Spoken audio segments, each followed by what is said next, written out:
Seems fair to me. Fair decision.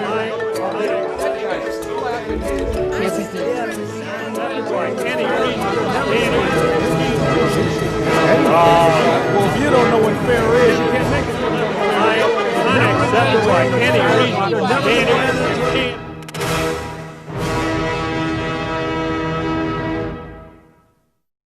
Donnybrook is made possible by the members of the 9 Network. Well, thanks so much for joining us. It's a beautiful week in St. Louis. It wasn't the best of weeks in the state for Democrats, and we're going to talk about that on this edition of Donnybrook. And then on Donnybrook Up Next, we'll welcome a Granite City native who was in the first mass communications class at SIUE, Peter Maer, who spent years covering the White House for both NBC and CBS. Looking forward to that native son returning via the 9 Network. Well, let's meet our panelists, starting with the news director for the Big 550 KTRS. She's Wendy Wiese. Joining us from Austin, Texas, he's keeping it weird, Mr. Bill McClellan. Also with us from the Riverfront Times, rawstory.com, and KTRS, Mr. Ray Hartmann. And from the St. Louis American and 590 AM and 97.1 FM News Talk, KFTK, Mr. Alvin Reid. Well, let's get through what happened this week at the polls and then some, starting with you, Bill McClellan. I thought it would be closer because Nicole Galloway is an able auditor for the state of Missouri, but she was trounced by Mike Parson, who won 60% to 38%. What do you make of this race? What exactly happened here? I think that this was something people did not predict. Well, I think that Nicole Galloway has a future if she either moves to another state or becomes a Republican. I mean, she was a fine candidate, and Mike Parson was a flawed governor, but we have become Alabama or Louisiana. You know, we're in the SEC, and our politics show it. And if Nicole Galloway couldn't get even close to Mike Parson after the medical marijuana mess up, after his lack of response to COVID, it just shows you can't run outstate anymore if there's a D next to your name. I would like to differ with my fellow founder on this. I think you're absolutely right about this race, but if Donald Trump were to stay forever, what you say is true. I don't think anyone knows what the Republican Party is going to look like in 2022 or 2024, because Trump is apparently leaving one way or the other in the next couple months. And the Republican Party is going to have a redefinition. And right now, it is clearly the party of Trump. I mean, he won it by 16 points. I mean, in Missouri. He won it by 16. He won it by 18 last time. But without Donald Trump, if the Republican Party returns to a more conventional candidate, I don't think what you're saying is necessarily true. I think it was COVID. I think he had a hands-off approach. He left it up to the local jurisdictions to make their own rules. He did not want the mask mandate. I think that she was all about COVID. And I think all we have to do is hearken back to those photographs of Lake of the Ozarks and people shoulder to shoulder in a pool, you know, right after the restrictions were lifted, even though they've been told to socially distance. I think in this particular race, I think the margin was what it was because of COVID.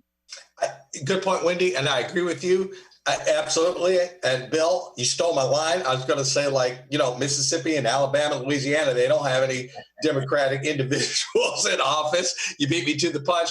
But hey, okay, if we're trying to find a percentage here, a percentage there, how about St. Louis area? We stopped saying stupid stuff like defund the police and defund the military and putting clowns on trial for frivolous stuff that makes them national martyrs and helps the governor who says that I'm going to pardon them and all that. You know, just if everybody does their part, you don't get blown out like that. Now, I'm not saying you can win, because I really doubt that right now for any statewide, you know, Democratic candidate. Oh, and by the way, the ticket behind her, oh my gosh, you know, that's not going to lift anybody up. So, you know, I was surprised by the difference. Okay. But at the same time, Charlie, I don't. In the sake of time, hold your thought there, Ray, because we had Ann Wagner defeating Jill Shoup. And I think a lot of people thought nationally that the suburbs, especially, and this is where the 2nd congressional district is, were turning bluer because women were so off-put by the persona of Donald Trump. Well, Wendy Wiese, how did, with this context, Ann Wagner handily defeat Jill Shoup by 7 points?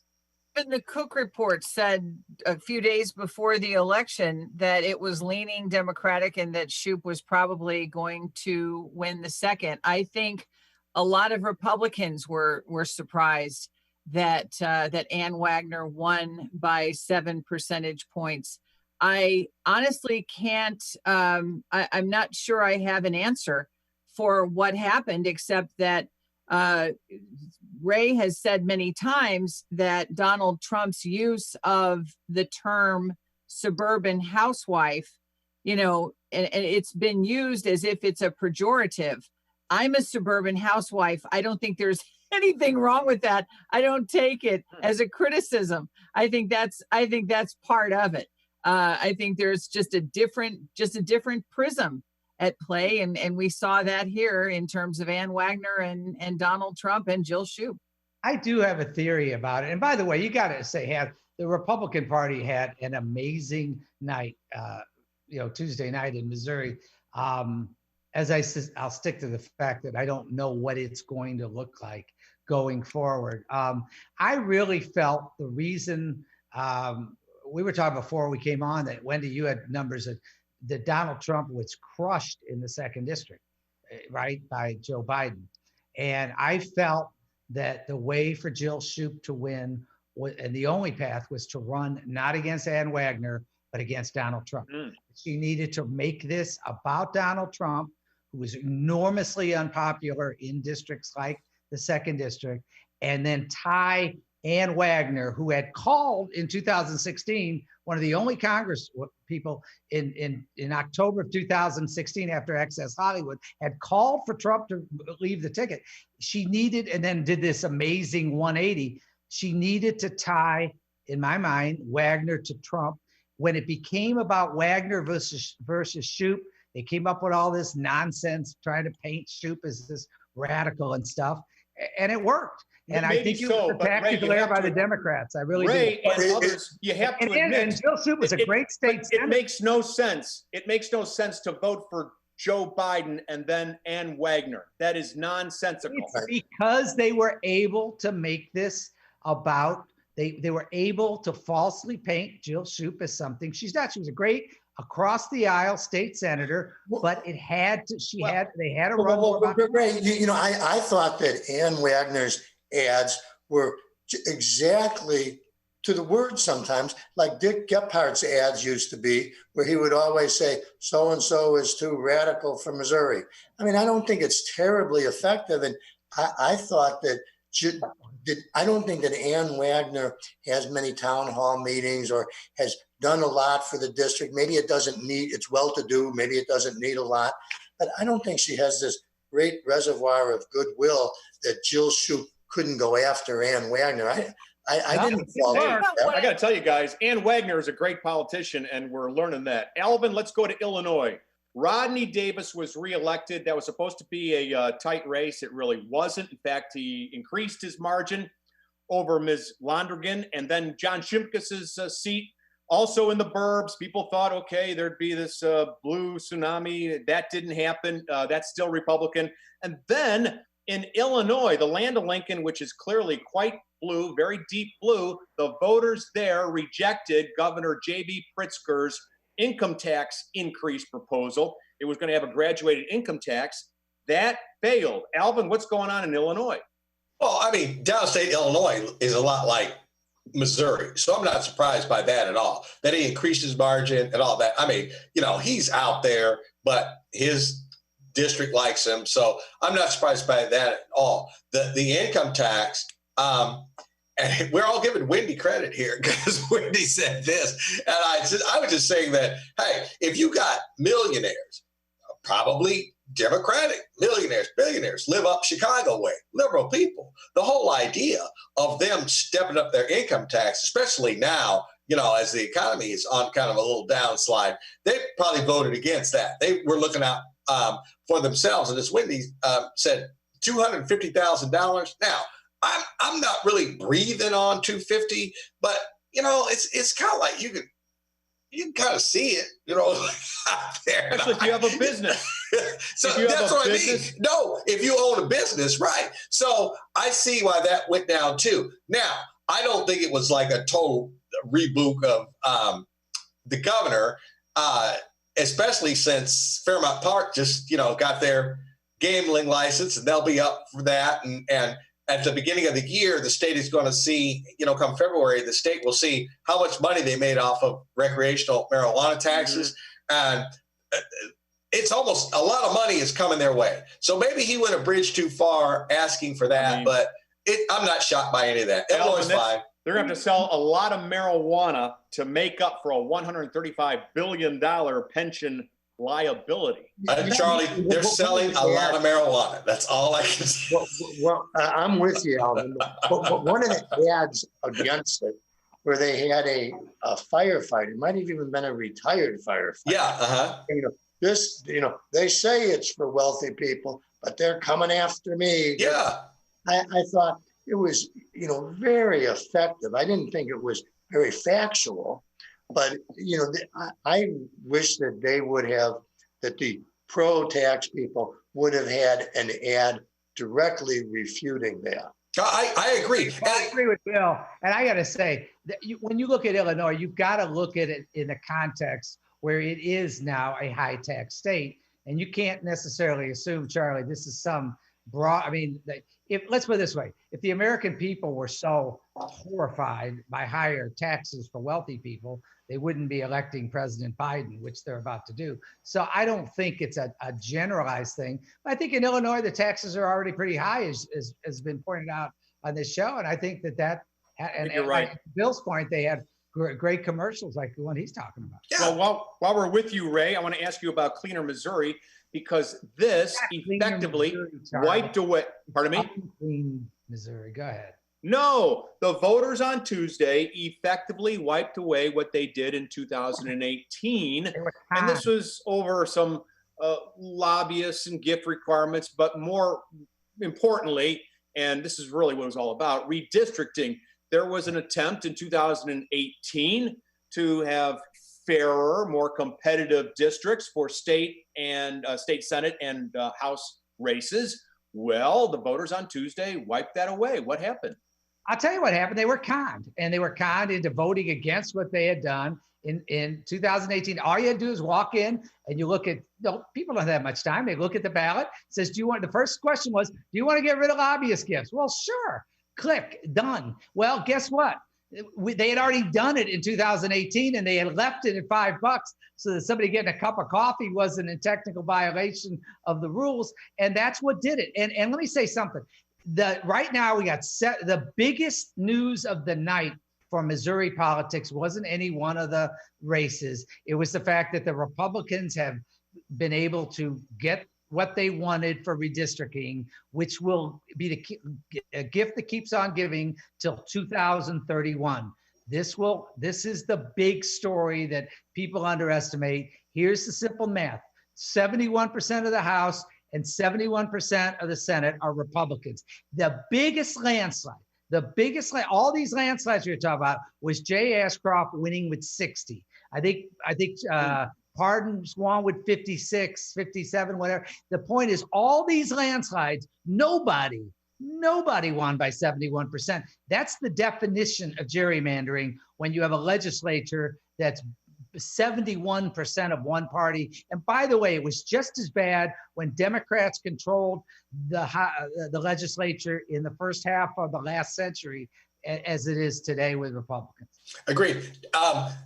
We're now one state that has it. Several people I have read and whatnot say, this might not be able to stand legal challenge, even all the way up to the Supreme Court. Because you said the numbers, but to give age, I had seen this too, Ray.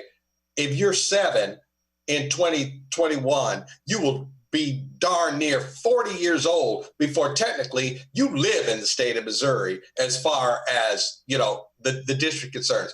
We got all these great, corporate people are going to turn around St. Louis. I'm 7. They turn it around, and we are Atlanta. And all of a sudden, we go from 300,000 to 2 million. I don't exist, even though 2 million people live here. What are you talking about, Alvin? What are you referring to? No, what I'm saying is that as far as are we going to redistrict? Okay, no, because we're not going to redistrict. You don't count because you're a child. You're 7. Your first chance, based on what just happened, to be counted as a Missourian, as far as what districts and how they're portioned out, you'll be almost 40 years old. No, well, Alvin, that's not in the language, but the opponents of that suggested that it was. Perhaps someone will litigate that if we get to that, but I didn't read that in the ballot, and I don't think you did either. Well, there's 2 censuses. If I don't count and I'm 7. Who said that?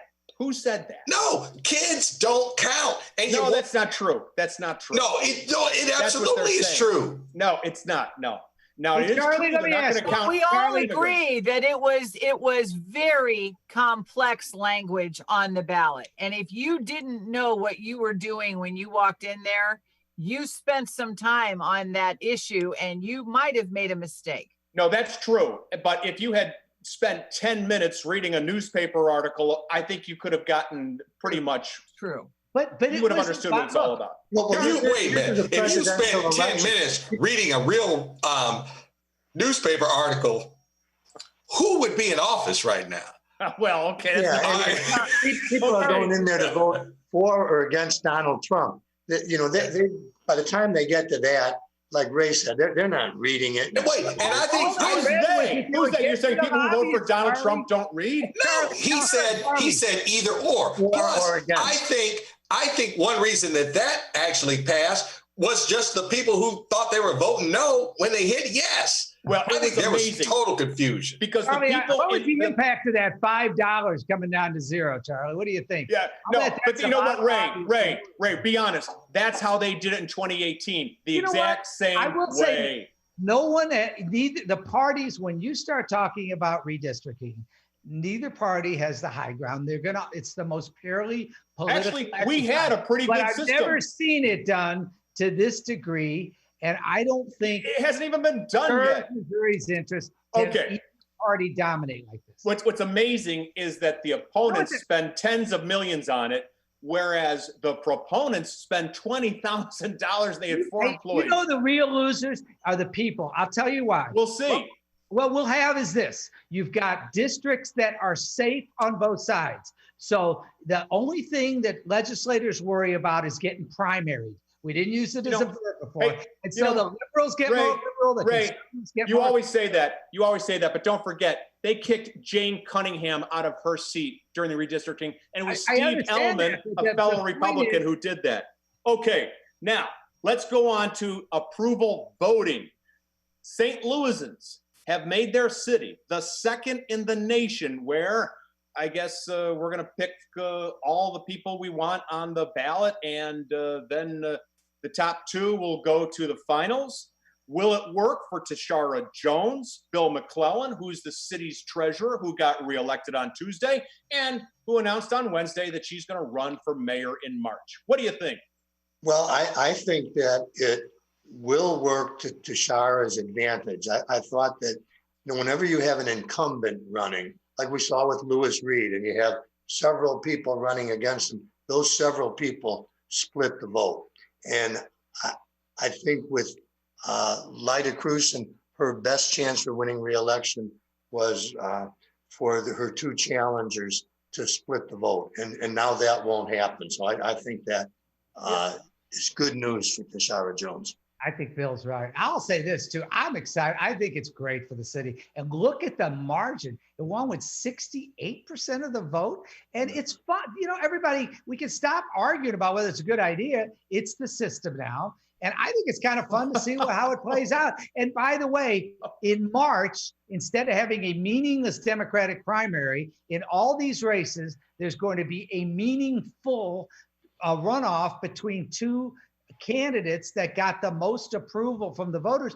I think it's a great thing for the city. And I don't even know how you really predict who's going to be on there. But Well, here's Bill's how. absolutely right. It kills the stalking horse industry. No, it doesn't, Ray, Yes, it because does. it's so easily gamed. All you have to do if you're voting for Mayor Crewson is to also vote for Jimmy Matthews or Bill Haas so that she can face them in the final election. It is so easily gamed. I can't Charlie, believe you you're don't trying to see litigate. that. No. But Charlie, you just, like we all just said, people don't read 3 sentences. And if you read a newspaper and all that, that ain't going on here. That ain't going on in Nixa. That ain't going on in Marshall. It ain't going on nowhere. This will be good for, like I say, if you're a successful candidate, as Tashara has been, this will work in her favor. I want to throw in, you mentioned something, Charlie, but real quick. Democrats eliminated Sharon Tyus's alderman seat. This is like 15 years ago. We knocked heads in the past, but she didn't deserve that, and Democrats did it to her. So you were right about people's seats, being eliminated when you changed the boundaries. Tashara announced at the same time we've got corporate St. Louis going to take it over and fix it all. And as Andy Taylor said, lo and behold, we're behind other cities and we got to get our stuff together. Watch all the corporate money and where it goes. And it ain't going to be diverse. So I'm looking forward to this. And I like that we're going to reduce this to 2 candidates and let's get it on. And I think Kara Spencer has a much better chance with this. I think Tashara is probably the presumptive front runner. I got to tell you, I think it's bad news for Lyda Crewson personally, but we'll have to wait and see how it plays out. I don't know if Lewis is going to run. I mean, there's a lot of questions, but I think that for Tashara and candidates like Kara Spencer, who I think have a lot of approval, they have a very good chance of being the 2, I think, who might be running off. And Alvin's point about Sharon Tyus, a name from the past, she certainly rose from the dead, Alvin. Absolutely. Absolutely. I mean, I remember when she was thrown off the island and people thought that's the end of Sharon Tyus. Turn around and she's back. I have great respect for Sharon Tyus. I do. She's a battler. She really is. And I really appreciate what she did because she was on that other end of the. And then, Bill, true story, me and the late DJ Wilson, the day they did it, they had a Christmas party in City Hall and everybody involved in that really bitter moment was there sharing a drink. That's how America has got to get back to. Amen to Okay. that. Hey, you were mentioning corporate leaders, Alvin and Ray. Last week, I think Thursday, you interviewed Jason Hall on your radio program, St. Louis in the Know, on the Big 550 KTRS. Jason Hall is heading up the new merged organization, which will include what was the RCGA, Downtown St. Louis Partnership, Arch to the Park, and some other organizations. So overall, what was your take from that? And did Mr. Hall address comments that were made by Andy Taylor, chairman of Enterprise Rent-A-Car, largest rental car company in the world here in St. Louis, who said that St. Louis as a region is falling behind some of our Midwestern counterparts? It's almost an out-of-body experience for me after 4 decades of beating up on civic progress and 28 rich white guys calling all the shots and what if 28 young black women who are poor call them, that whole rap. I have to tell you, Jason Hall, I think, is extremely impressive. And as I said in my column, he's got an uphill battle because we are so balkanized in St. Louis. But in terms of the kinds of things I've been advocating for, here you've got a young guy who lives in the city. I mean, he's in his 40s, really smart, really oriented to tech, the high tech sector. I think he's got as good a chance to try to help St. Louis reinvent its business community as a leader along. And hats off to Andy Taylor for doing this. They are at least attempting to bring what St. Louis has lacked and what Atlanta, Georgia, Alvin mentioned before, has had, which is a sense of inclusion, a sense of a kind of a plan. They are the opposite of what civic progress has been done, in my mind, for so long. So I think you got to give him a chance. That's not any prediction, because there's going to be a lot of resistance to him. But I think that Jason Hall is a really good choice, and I was impressed with him.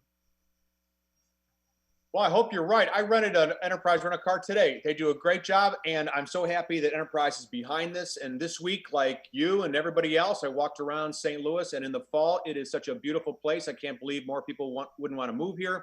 But truth be told, people have a lot of good options when they're moving their families or their businesses. And I'll tell you, a friend of mine lives in Pittsburgh. She recently emailed me that she tuned into the show this year because she wanted to find out more about the McCloskeys. She thought that was such a crazy story. And sorry to say, I think we're defined by some of our worst elements, and our national reputation is not all that enduring. God bless Jason Hall, but many of us see a younger version of what has gone on here in St. Louis forever and ever and ever. Okay, Jason Hall, you and Andy Taylor, what you gonna do about that overtly racist police union? And Jason Hall, what you gonna do about folks killing each other on the north side? And Jason Hall, what are you guys gonna do about the school district in the city of St. Louis?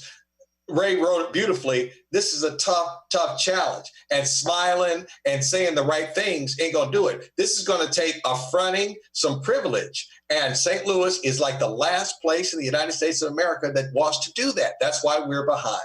Well, let's ask Bill. Bill, you're in Austin, a city that has grown in leaps and bounds in the last 20 years. What does Austin have that St. Louis doesn't? I think we need to note before he answers the question that he's gone native. He's wearing a bolo tie. I'm taking the bolo out. I only wore I haven't seen anybody in Austin wearing one of these things. I only wore I think it was Alvin who. 1 minute to go. When I said, hey, I'm going to be in Austin, and said, well, you got to wear a bolo tie. You should be wearing a Stetson. I said a Stetson. What does Austin have that's so great? I'll tell you what Austin just voted for Tuesday was light rail. Oh, there we go. That's been a fight here. There you go, Alvin. Years and years. Hook 'em horns. So, I mean, I hate y'all, but I'm an emissary of the future. I'm saying, well, I come from a city where we've had light rail for years. We're well ahead of you. But what Austin has is, besides the University of Texas, is a lot of young people and a lot of tech jobs. Well, on that note, we're going to have to say thank you for that triptych, and we will be back in a moment. Donnybrook up next. Peter Maer, the pride of Granite City, Illinois, who covered the White House from Presidents Carter through Obama, and he's going to assess what's going on in Washington, D.C. on the national scene, and that's next. Don't go away. Donnybrook is made possible by the members of the 9 Network.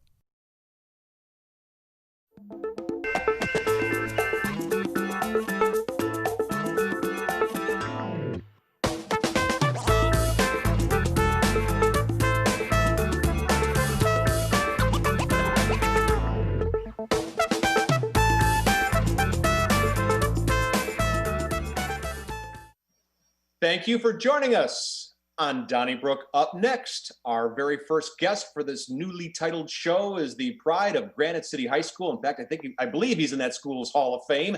He also went to SIUE and was in the first mass communications class there, worked at WIBV in Belleville, and then had a stellar career working for NBC Mutual as well as CBS, covering the White House and more around Washington, D.C. In fact, he covered the White House from Presidents Carter through Obama. He's now somewhat retired, but you still hear him on the CBS radio network. Peter Maer, welcome to Donnybrook Up Next. How are you? I am great. And, I saw on the show last week that Alvin brought his White Sox cap out. So I have to give you a tip of my Granite City Warriors cap. Okay. So there you go. That's fantastic. Well, tell us, what is the latest in the vote counting between Joe Biden, Vice President Biden, and President Trump? What's the latest this evening? Well, as we're on the air, the, what shall we call them? The tabulation tribulation continues. all of these battleground states that we've heard so much about, Georgia and Arizona, and of course out west, Arizona and Nevada, North Carolina, Wisconsin, Pennsylvania. Not all of them are too close to call because, as we know, the networks have projected winners in some of them. But boy, the big prizes that really could have Joe Biden on the verge of declaring victory are Pennsylvania and then the two out west, Nevada and Arizona. And the secretaries of state in those states, Charlie and everyone around the table, they're still at work tonight. Right?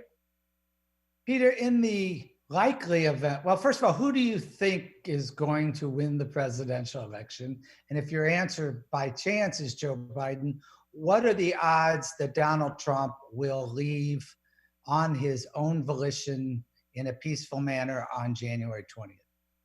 Boy, I'll tell you, Ray, that's been a big question that, has been going around in the parlor games of Washington and elsewhere. Well, both of those things. Look, as we sit here right now, who do I think is going to win? I think that Joe Biden is in the best position. I think that he has the best paths to win. But, and we can talk a little bit more, I guess, later about how the pollsters got this wrong. I still have to go with the old journalism fallback. Anything can happen. I mean, it's just so close. We thought that Arizona was going to be really going for Biden. Fox, of all news organizations, put him in the column, put Biden in the win column in Arizona, and that really drew the ire of the White House. They were on the honker with the Fox people saying, "How can you do this?" And then some numbers came out of Maricopa County, Phoenix, the second biggest county in the country, and certainly the biggest population center in Arizona. And they showed Trump, sneaking up numerically. Yeah, and Fox is still giving it to him. And interestingly, Associated Press, which is probably the most, would you agree, among the most conservative about projecting a state, they also have it gone. And it's pretty interesting. I don't know if you thought that maybe some of the other networks were keeping it not called for ratings or not. I don't think that was a factor. I mean, I was on the air with CBS throughout that long election night and into the early morning. And CBS was being so cautious. The CBS News decision desk didn't even want to give Virginia to Biden for a while because there were a couple of precincts that they were, kind of concerned about. Alvin? Going into semi-retirement, as you have, I guess we'll call it, you probably planned that for a while. But now, looking back, do you wish, or are you just praying to the heavens, thank God, that you left when you did and you weren't doing your job as you were, for the past 4 years? No regrets, Alvin. I'm glad that I got off the White House train when I did. I wish I would have been able to go on until the end of the Obama administration, but just for a number of personal reasons, nothing to do with the job or fatigue or anything. I just decided that 2015 was when I kind of pulled the plug on it, but CBS has been kind enough to keep me on as what they call a CBS News contributor ever since then. So, in fact, the CBS microphone is right here. Wow. So they still have a hookup into my house. But no, I have no regrets. And when I look at some of the things that have happened since Donald Trump took office, the whole enemy of the people thing, look, as I look around this table, I see people who are friends of the people, as are all of the people who work at all of your news organizations and all the other, great parts of the St. Louis media tradition and elsewhere, of course. I talked to a friend of mine who is a really highly respected magazine reporter for one of the national publications shortly after Donald Trump took office, 3 or 4 months into it. And I said to him, well, what's it like now? And he said, well, the biggest debates that are going on in newsrooms surrounds whether or not we should outright say that he's lied, because he lies so often that we have to come to an editorial decision on the news pages, not on the columns like Bill has done so well over the years that he's written so well, and so many other great columnists in his league. But in daily reporting, it's painful, to say that the president has lied. But there we were at almost 3 o'clock in the morning Eastern time after the election night, when Donald Trump came out and falsely proclaimed victory and said that he was going to take it to the Supreme Court with no grounds listed. And once again, it was just another occasion when, my goodness, the networks were putting it up right under his face, a false declaration. Wendy? Is the damage done, Peter, by whether President Trump holds on to the office or whether President Biden is sworn in?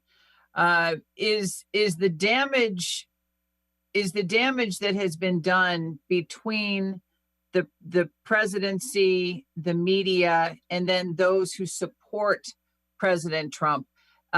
Those are the people who concern me truly, because there is a huge disconnect at this moment between us and the people that we are supposed to serve, as you said. Well, it's going to be tough to repair it. I mean, if Biden gets in, that's a different matter. And then there's the whole issue of the red-blue divide in this country.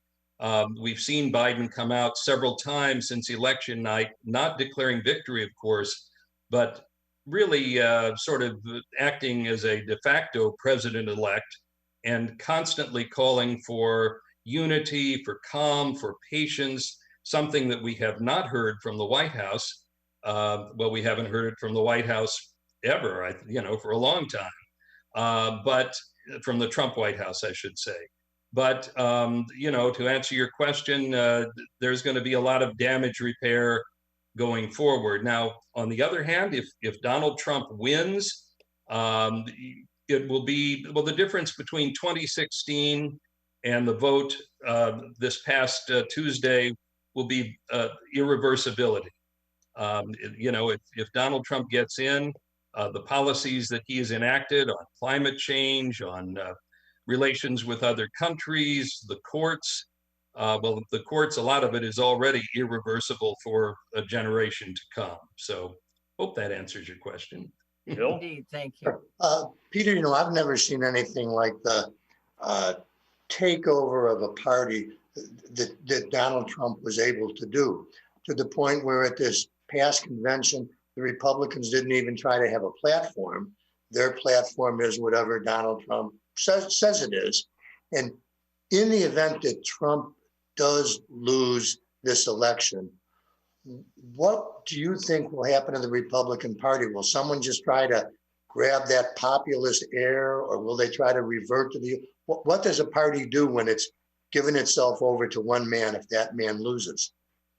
Well, we haven't seen this kind of a one-man situation, at least in my memory, have we, Bill? I think that there's going to be a mad scramble if he does lose to get supremacy over the party. There are going to be so many, a lot of the people who ran against him in 2016, Marco Rubio and Ted Cruz, and a lot of the younger senators and members of the House and some governors. They're all going to immediately start thinking about 4 years from now. And of course, Mike Pence, we have to, of course, put him at the top of the list too. But, all the people that Donald Trump gave nicknames to during the 2016 primaries and have since, made themselves close allies of his, Lindsey Graham and Marco Rubio, who he called Little Marco, and Ted Cruz, who he called Lion Ted, and went after Ted Cruz's father and his wife's appearance. And all of a sudden, they're bosom buddies. But they're all going to be out there, trying to grab the brass ring of the Republican Party. But the party itself is, it's in shambles going forward if Donald Trump is out, it's going to try to redefine itself, I would imagine.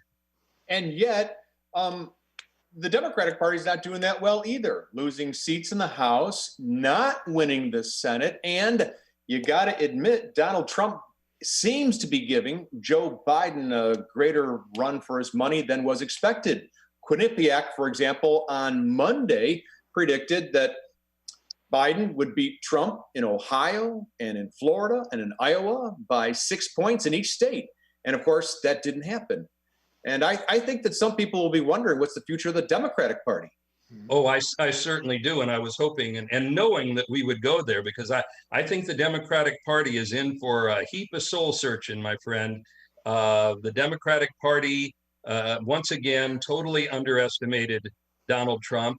I think it underestimated, and it should have known better, the powers of the incumbency, the whole idea of some of the things that Donald Trump was able to do during this campaign, before and during and after he was diagnosed with COVID itself. And we'll have to, of course, talk about the effect of that on this campaign. But no, the Democrats are not home free. If Joe Biden does win, I don't think the Democratic Party has any reason to be singing "Happy Days Are Here Again," because first of all, if Biden does win, he's going to have to deal with the progressive wing of his own party. They're going to be putting as much pressure on him as Mitch McConnell and the Republicans on many fronts. But they did, I think, in many ways underestimate and probably put too much faith in the pollsters.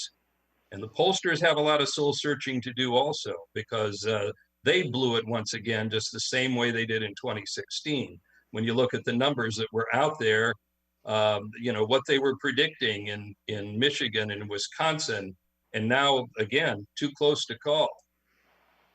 Right? Peter, well, I was going to ask you something different, but as a journalist, there's a real possibility, I think, that and I want to actually get, obviously, your read on this, that the polling industry is the political polling industry as we know it may have died in this election, because this is not only the second cycle, but it has become, because of the different technologies shifting from landlines to cell phones, and also in the case of Trump, it's just obvious that the typical Trump supporter does not trust talking to pollsters. I think it's pretty obvious.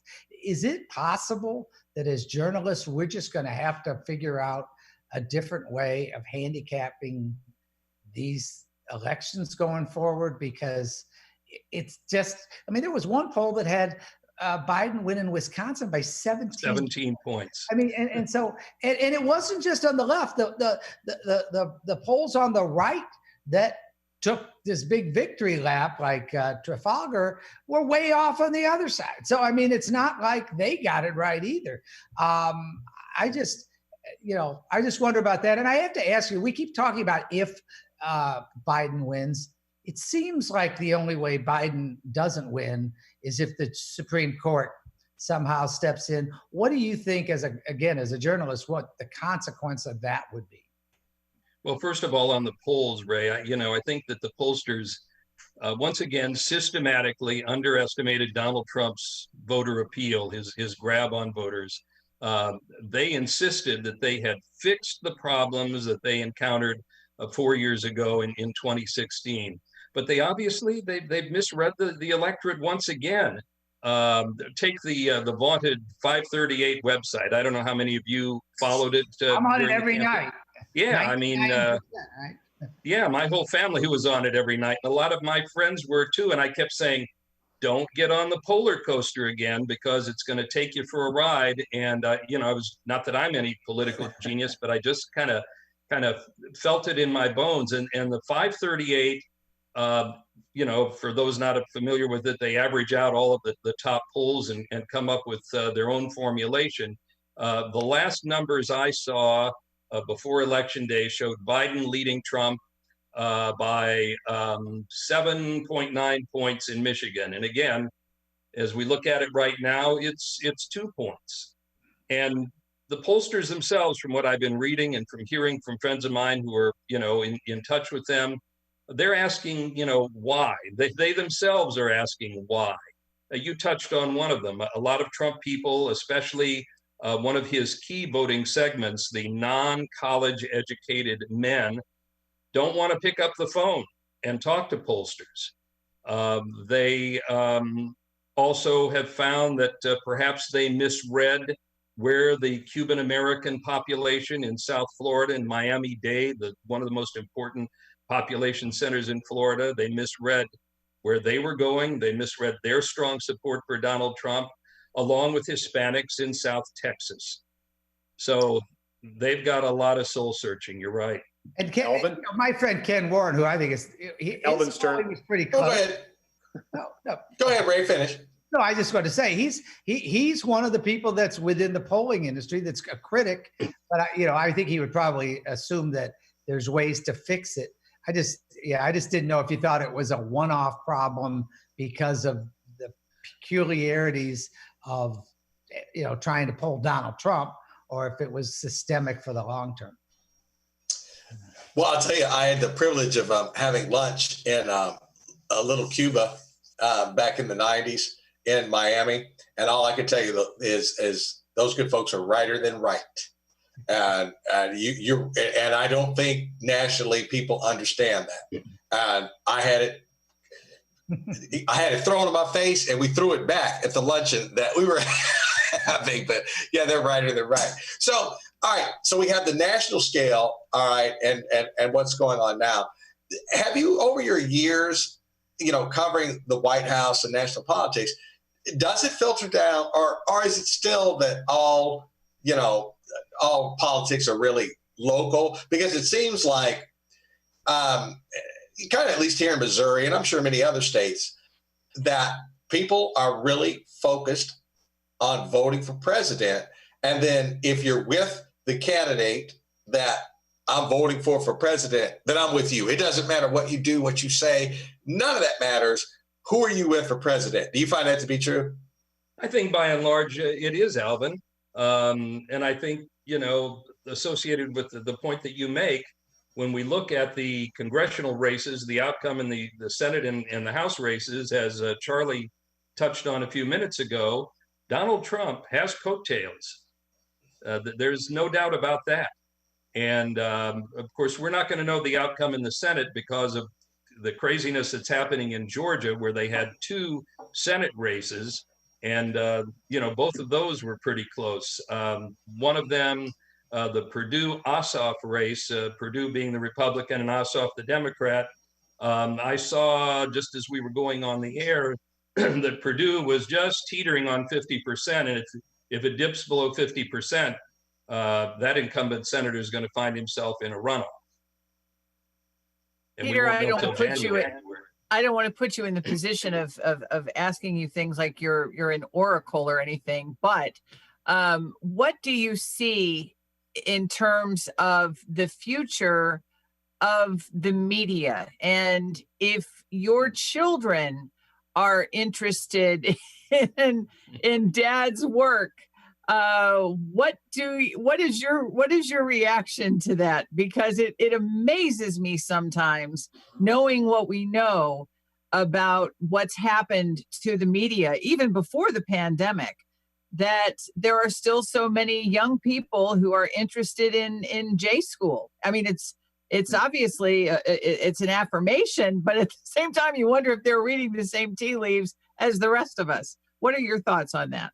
Well, first of all, I'm proud of my kids. They're well established in their own professions, and they are not in the media. But I would encourage, and I still talk to so many, children and cousins and nieces and nephews of friends who, put them in touch with me, as I'm sure all of you also hear from folks who have, relatives and friends interested in the media. I encourage them to do it, but I tell them to keep their eyes open in terms of what area they want to go into. I am in just a constant state of mourning about what's happening, especially to local newspapers all over the country, be they, twice a week or once a week or every day. These are challenging times. I don't need to tell certain people who are on this panel, what that's all about. And the same is true in local radio newsrooms across the country. There are, well, Wendy, I see you nodding your head, and I know as a news director of an important station, and Charlie too, working at a major station. These are tough times. Bill? And the country is the worst for it. Okay. Peter, I know you don't specialize in Missouri, but the Missouri Democrats have a huge problem trying to get anybody elected statewide. And it isn't just Missouri. I mean, it's probably all across the South. If you were giving advice to the Missouri Democratic Party, the party just had the only state office holder, the auditor, who was an attractive candidate, I thought, got crushed by the Republican candidate. If you were giving advice to Democrats in Missouri, what would it be?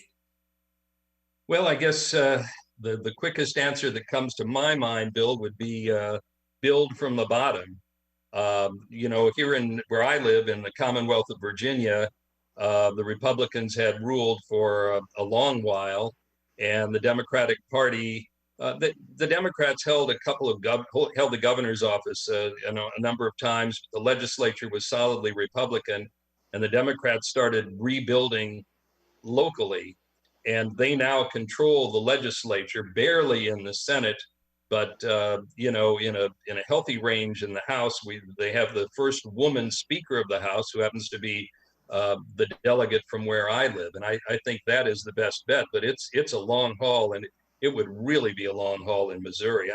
I was on KMOX the other day and said to the fine folks on in the morning, hey, remember when Missouri used to be a bellwether state? I can't begin to tell you how many times CBS sent me to Missouri, which I loved to do because it gave me a chance to see my mom and my family, because Missouri was the bellwether, and I'd camp out in St. Louis and go out in between St. Louis and Columbia and talk to voters, and no more. Peter, did you have a favorite president? Thank you for asking that. I would say, I always give a bipartisan answer to that. My two favorite presidents, and it often surprises people, George H.W. Bush was my favorite Republican president, and my favorite Democratic president, I would have to say, was President Obama. George H.W. Bush, for sort of selfish reasons, Mr. Bush really understood the role of the media, the role of reporters who traveled with him. Sure, we got under his, we got under his skin plenty of times. It's not reporters' friends the role to be friends with the president or the mayor of St. Louis or Belleville or anywhere else. But he understood, where we were coming from. And I stayed in pretty close touch with him until just a few months before he died. My wife and I went to visit him in Maine, in Kennebunkport. So it was an unusual, I don't want to say friendship or relationship, but he let it known to his staff that he wanted to see me again, and I was quite honored. And then President Obama also understood it too, and then just the entire historic nature of the Obama presidency. I was in Grant Park on election night in 2008, and that's probably the most memorable election night for me. Although I was also in the cold public square of Nashville in 2000 when President Gore came in. So, Ray? Do you think the traditional presidential news conference that we had with every president until this one will be a thing of the future now that it has been, where you have an unscripted give and take with the media? I think you know what I'm talking about. Again, with across party lines, is that something that a President Biden and future presidents can bring back productively? Well, I mean, at the moment, it's kind of on life support, isn't it? Mr. Biden didn't hold too many news conferences during this entire campaign. Now, they were being super cautious because of the COVID situation, but there would be plenty ways to do it, with reporters at a distance, but there was very little give and take. And a lot of my friends who were covering that campaign we're constantly pressuring them to allow them to question the candidate. And it didn't happen very often. And that's not his strength. And Donald Trump, has had a lot of back and forth with reporters, but it's usually, on the South Lawn with the helicopter roaring in the background. 30 seconds to go. Peter, what do you remember about growing up in Granite City? Oh, my goodness. Well, my mom always likes to say we grew up there, and I'm going to date myself because you're all so young. But she always said, well, it was the Leave It to Beaver era. And so, it was a lot of fun, Little League ball and ice skating in a rink that didn't start until it was frozen over, Boy Scouts, wonderful school system, and so many good friends, including some that may be watching tonight. And you can probably credit them for the East Side surge in Donnybrook ratings tonight. Well, let's hope so. Thank you very much for joining us, taking time out of your schedule to be with us and sharing the benefits of your many years covering Washington, D.C. Peter Maer, one of the all-time greats. Thanks again. Thank you, Charlie. And what an honor it was to be on with Bill and Alvin and Wendy and Ray and all of you. Thank you. Donnybrook is made possible by the members of the 9 Network.